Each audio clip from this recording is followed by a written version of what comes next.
Kennel ভেঙে ওই রাত 3টার দিকে জলটা পৌঁছেছে। তারপরে এই যে বন্যা, পুরো বাড়ি জল ঢুকেছে। ধান জমি, অনেক জমি আমার এখানে ছিল, নষ্ট হয়ে গেল।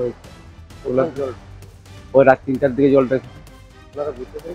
হ্যাঁ, ওই গ্রামে যে শব্দ পেয়ে আগে এসেছে এখান থেকে সাবধান করতে, যে কেনেল ভেঙে গেছে।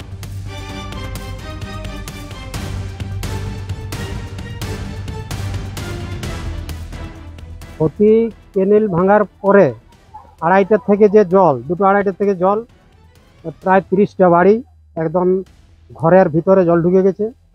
প্রত্যেকটা মানুষকে আমরা নিয়ে গেলাম ওই উঁচু উঁচু জায়গায়। সবকে কাঁথা কম্বল বা ধান টান দুটি চারটি যা ছিল, গরু ছাগল নিয়ে সব বের করে দিয়েছি। বলুন এবার। এখন কি পরিস্থিতি? এখন পরিস্থিতি জল রয়েছে প্রত্যেকটা ঘরে, প্রায় 30টা বাড়ি। জল কি কমার কোনো লক্ষণ? কমার একটুকুও লক্ষণ নেই এখনো পর্যন্ত।